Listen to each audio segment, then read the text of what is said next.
Completely समझा दिया है, पर फिर भी एक बार रिपीट कर लेते हैं। यहाँ पर देखो हमने कॉरेस्पॉन्डिंग एंगल्स, फिर अल्टरनेट एंगल्स, वो सब कुछ समझ लिया है। पर यहाँ पर एक थोड़ी सी मतलब कि हिंट दे देते हैं ताकि आगे वाली जो एक्सरसाइज है हमारी 5.2 उसमें इजी हो जाए। यहाँ पर हम देखते हैं कि अभी तक हमने क्या देखा कि कोई भी दो स्ट्रेट लाइन होती है, वो अगर स्टार्टिंग से लेके एंडिंग तक अगर मेरी ये पैरेलल लाइंस है, उसको आगे भी अगर नोट डाउन करती हूँ तो क्या होता है, वो पैरेलल ही रहेगी। अगर पैरेलल लाइन है तो ही सारे के सारे एंगल्स बन सकते हैं और ट्रांसवर्सल एंगल्स भी हो सकता है, ट्रांसवर्सल लाइंस भी हो सकती है। पर अगर मैं कुछ ऐसी लाइन ले लेती हूँ तो क्या ये पैरेलल है? नहीं, क्योंकि ये आगे जाके कहीं ना कहीं तो इंटरसेक्ट होती रहती है, इसीलिए ये पैरेलल लाइन कह सकते नहीं है। और अगर पैरेलल लाइन नहीं है तो ट्रांसवर्सल लाइन भी हो सकती नहीं है। इसीलिए कोई भी एंगल्स बनाने से पहले जब भी दो लाइन जो लाइंस है वो पैरेलल होगी तो ही जाके आगे वाले एंगल्स नोट डाउन होंगे या फिर बन पाएंगे, वरना हो सकता नहीं है। तो उसके लिए यहाँ पर अगर मैं एक बात कहूँ, अगर ये वाला भूल जाते हैं तो एक ये वाला एंगल इस तरफ का और ये वाला, तो उसको हम क्या बोलते हैं? नीचे वाला आपको ध्यान में लेना नहीं है, सिर्फ और सिर्फ ये वाली फिगर देखनी है। तो उसको हम क्या बोलते हैं? अगर एक वाला एंगल ये है तो उसके सामने दूसरा एंगल है तो वो क्या हो जाएगा? Vertically opposite angle.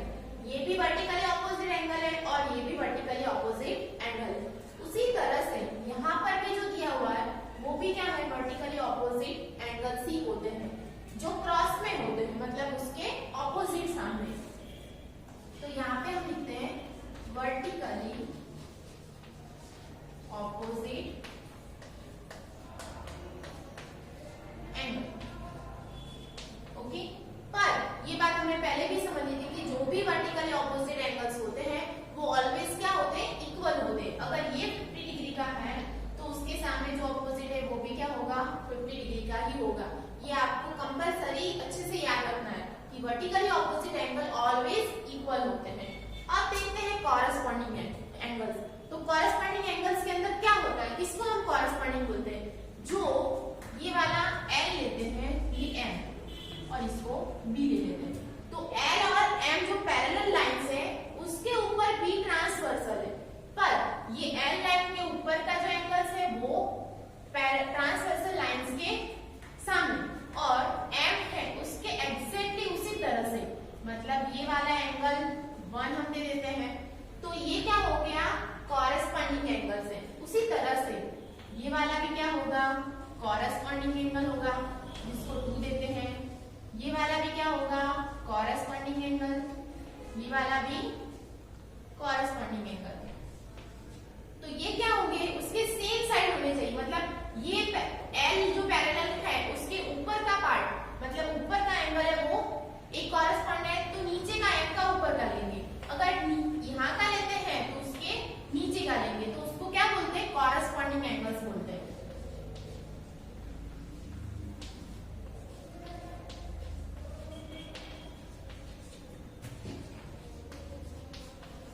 Corresponding angles भी ऑलवेज क्या होते हैं? इक्वल होते हैं। ये वाला हमने इंट्रोडक्शन के अंदर एक पॉइंट मतलब रह गया था, वो यहाँ पर मैं ले लेती हूँ। अगर ये 70 डिग्री का है एक एंगल तो उसका कॉरेस्पॉन्ड एंगल है वो भी क्या होगा? 70 डिग्री का होगा। मतलब वर्टिकली ऑपोजिट एंगल भी इक्वल्स होते हैं, कॉरेस्पॉन्डिंग एंगल्स भी इक्वल्स होते हैं। ये सेकंड पॉइंट हो गया। अब थर्ड पॉइंट लेते हैं, जो इंटीरियर अल्टरनेट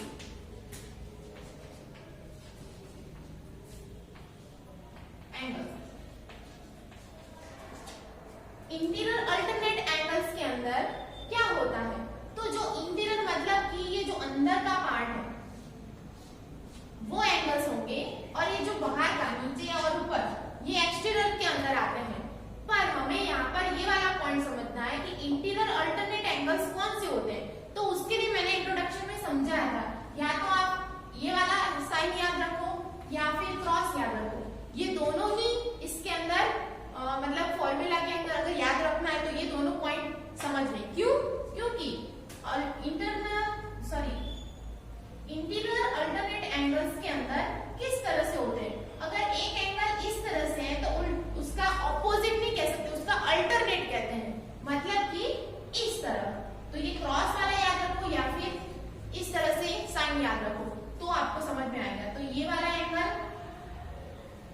एक इंटीरियर अल्टरनेट एंगल्स है और दूसरा अगर एंगल लेना हो तो इस तरह से हो सकता है। ये हमारा हो गया interior alternate angles.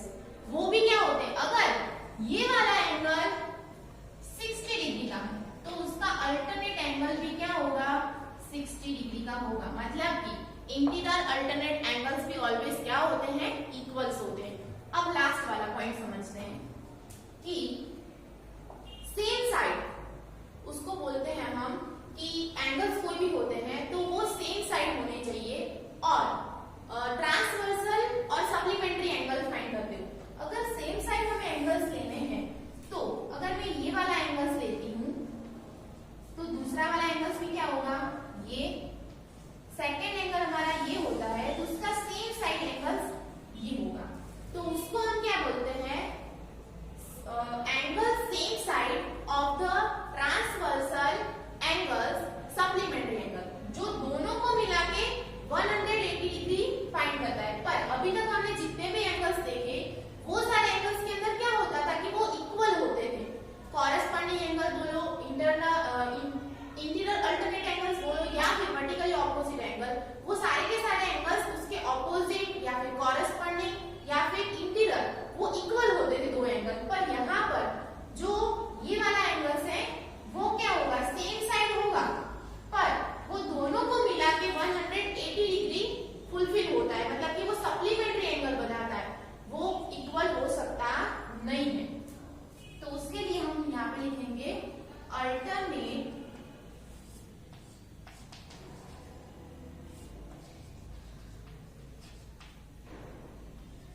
Angle same side, या फिर एंगल से अल्टरनेट ना लिखना हो तो angle same side of transversal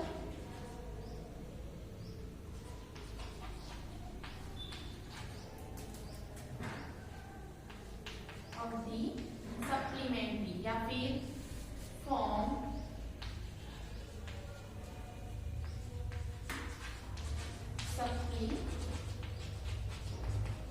angles same side होनी चाहिए। मतलब ये वाला एक एंगल है तो दूसरा वाला ये एंगल 180 डिग्री फुलफिल करता हो और उसी तरह से दूसरी साइड वो भी सेम साइड होना चाहिए, वो भी 180 डिग्री फुलफिल होता हो। तो ये वाला एंगल आपको समझना है, इंटीरियर होना चाहिए और 180 डिग्री फुलफिल करता है। अब देखते हैं एक्सरसाइज पे जाते हैं। क्वेश्चन नंबर 1 स्टार्ट करते हैं। State the property of use in each of the following statement. यहाँ पर आपको 3 पॉइंट्स दिए हैं और इस फिगर के अंदर देखने के बाद आपको बताना है कि वो पॉइंट्स के अंदर कौन सी प्रॉपर्टी यूज होगी या फिर कौन से एंगल्स का हम यूज करते हैं। तो यहाँ पर सबसे पहले 1 नंबर में लिखा है if A parallel B then angle 1 is equal to angle 5। यहाँ पर आपको ए पैरेलल बी लाइंस दी हुई है और उसके ऊपर ट्रांसवर्सल लाइन आपको दिख रही है और उसमें आपको कहा है कि एंगल 1 और एंगल 5, ये है एंगल 1 और ये एंगल 5, सेम साइड है, पैरेलल लाइंस के ऊपर है। तो ये कौन सा वाला एंगल्स हो सकता है, हमने अभी भी मतलब कि एक्सरसाइज शुरू करने से पहले देखा था कि अगर ये जो पैरेलल लाइन है उसके ऊपर हो और ट्रांसवर्सल के लाइंस के मतलब उसके यहाँ पर एंगल्स बनाता तो उसको क्या बोलते हैं, हम कॉरेस्पॉन्डिंग एंगल्स बोलते हैं। तो सबसे पहले 1 नंबर के अंदर क्या आएगा, कॉरेस्पॉन्डिंग एंगल।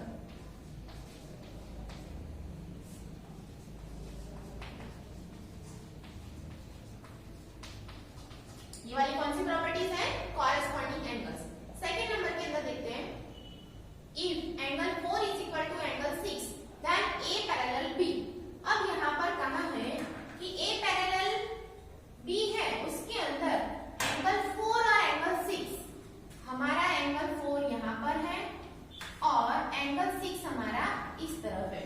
अगर ये वाला है मतलब एक एंगल यहाँ पर जा रहा है, एक एंगल इस तरफ जा रहा है, मतलब क्रॉस साइड करता है, तो ये क्या है हमारा interior alternate angles. Second number में क्या आएगा,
ट्रांसवर्सल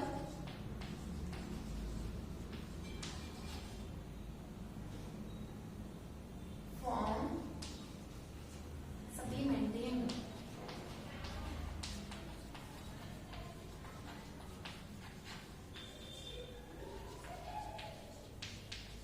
इसको क्या बोलेंगे? Same side, interior side, same side of the transversal supplementary angles उसको बोला जाता है। यहाँ पर फर्स्ट नंबर के क्वेश्चन की बात तो हमने कंप्लीट कर ली। अब देखते हैं सेकंड क्वेश्चन। उसके अंदर कहा है कि यहाँ पर आपको एक फिगर दी हुई है, कुछ इस तरह की फिगर है। आप अपनी टेक्स्ट बुक के अंदर देख सकते हो।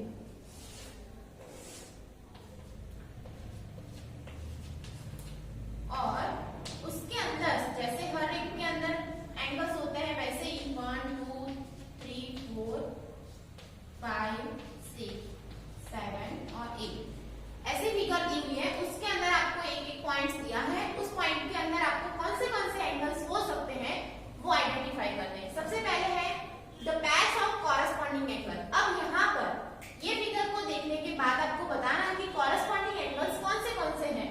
तो एक तो 1 और 5, एंगल 1 एंड 5।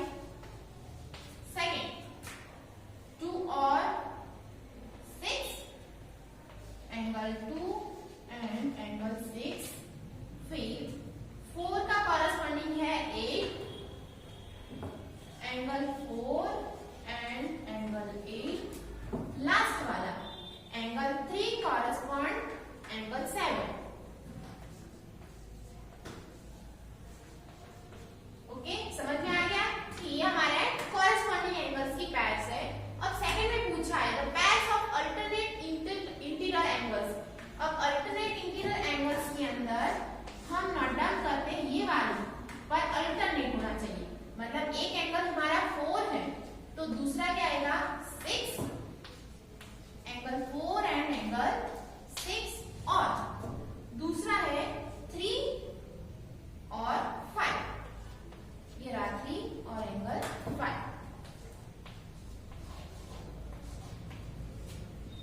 थर्ड नंबर में कहा है the patch of interior angles on the same side of the transversal. Same side होनी चाहिए और ट्रांसवर्सल भी होनी चाहिए।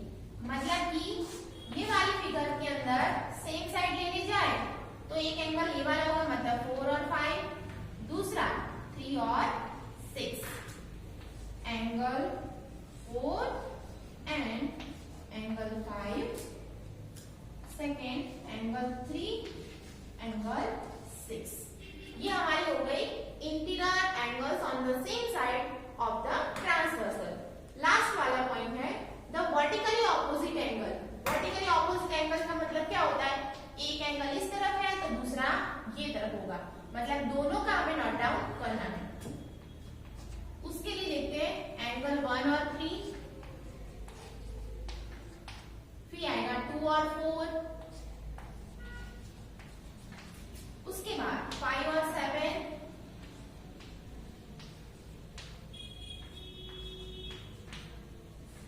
और लास्ट वाला आएगा 6 और 8, एंगल 6 एंड एंगल 8। तो ये हमारी हो गई vertically opposite angles. Question number 3 देखते हैं। In the following figure P parallel Q find the unknown angles. यहाँ पर आपको बहुत सारे एंगल्स नोट डाउन किए हुए हैं, A B C D E F, और एक एंगल्स आपको दिया हुआ है। अब एक ही एंगल दिया है, उसके हिसाब से हमें सारे के सारे एंगल्स के नाम मतलब के मेजर ढूंढना है। तो कैसे ढूंढेंगे? तो सबसे पहले देखो यहाँ पर ये वाला एंगल हमें 125 डिग्री दिया है, तो उसका कॉरेस्पॉन्डिंग एंगल्स देखते हैं। मतलब ऐसा कौन सी फिगर यहाँ पर है या फिर कौन सा एंगल ऐसा है जिसको हम साथ में रखकर वो वाला एंगल फाइंड कर सकते हैं। ये वाली फिगर थोड़ी इस तरह से दी होती तो हमें ज्यादा समझ में आता, पर उसका थोड़ा अल्टरनेट दे दिया है। तो अगर ये वाला एंगल 125 डिग्री का है तो उसका कॉरेस्पॉन्डिंग एंगल D है, आपको ये दिखाई दे रहा है। और कॉरेस्पॉन्डिंग एंगल्स ऑलवेज क्या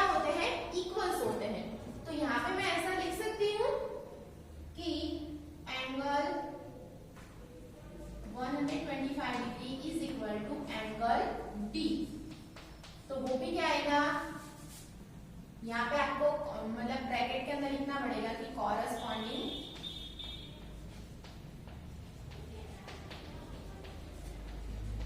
एंगल्स। तो angle D is equal to क्या आएगा, 125 आएगा। ओके, मतलब ये वाला हमने लिख लिया। अब दूसरा अगर कहां से देखने जाए, तो अगर ये वाला दिया है तो पहले ये वाला लेते हैं। D अगर दिया है तो D का उल्टा मतलब कि ऑपोजिट एंगल कौन सा है, B है। तो मैं ये भी यहाँ पे लिख सकती हूँ कि angle D is equal to angle B। क्यों? क्योंकि वो वर्टिकली ऑपोजिट एंगल है। तो यहाँ पे लिख सकते हैं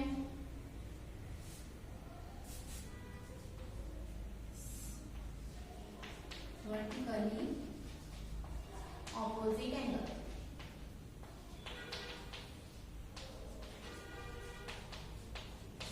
और वर्टिकली ऑपोजिट मतलब angle B is equal to क्या आएगा, 125 डिग्री। मतलब ये भी फुलफिल हो गया।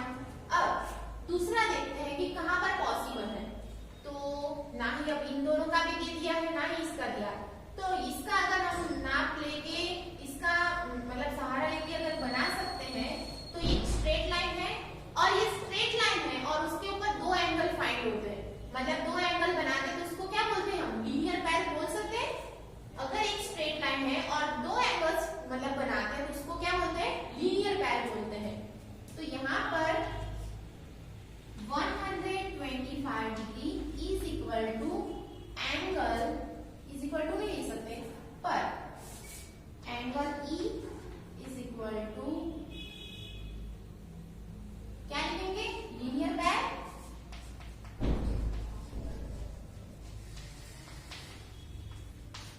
पर angle E is equal to angle E plus 125 degree 180। क्योंकि इन दोनों का प्लस करके हमें 180 मिल सकता है, तो एंगल E को एज इट इज रखते हैं और 125 को उस तरफ ले जाएंगे तो क्या हो जाएगा, माइनस। अब इसके अंदर से मैं एंगल E को फाइंड करती हूँ, तो 0 में से 5 है तो 4 नहीं जा सकता, तो उसके ऊपर 10 लेंगे। 10 के अंदर से 5 निकालेंगे तो 5, 8 के ऊपर आएगा 7, 7 में से 5 जाए तो 2 जाए तो 5 और इसके ऊपर 0। तो 55 डिग्री हमें क्या मिलेगा, E मिलेगा। तो इसका ऑपोजिट एंगल F तो हमने ढूंढा ही नहीं है, E हमको मिल गया 55। तो यहाँ पर दूसरा भी F मिल जाएगा हमें। क्यों? क्योंकि E का ऑपोजिट एंगल F है। तो हम यहाँ पे लिखेंगे कि angle E is equal to angle F। Why? क्योंकि वो वर्टिकली ऑपोजिट एंगल्स हैं।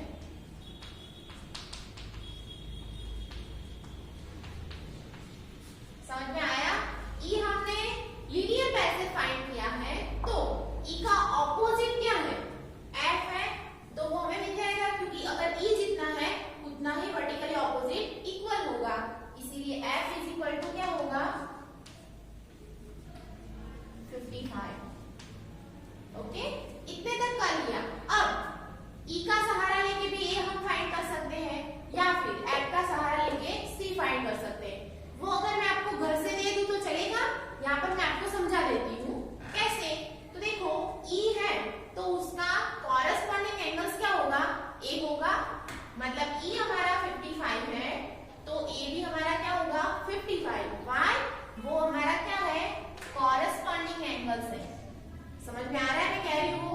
तो ये वाला हम कॉरस्पॉन्डिंग एंगल से फाइंड करेंगे। अब A हमें मिल जाता है तो उसका ऑपोजिट एंगल क्या होगा, वर्टिकली ऑपोजिट एंगल C है, इसीलिए वो भी हमारा 55 डिग्री मिल जाएगा। तो यहाँ पर हम इतना ही रखते हैं, बाकी का क्वेश्चन नेक्स्ट वीडियो में देखेंगे।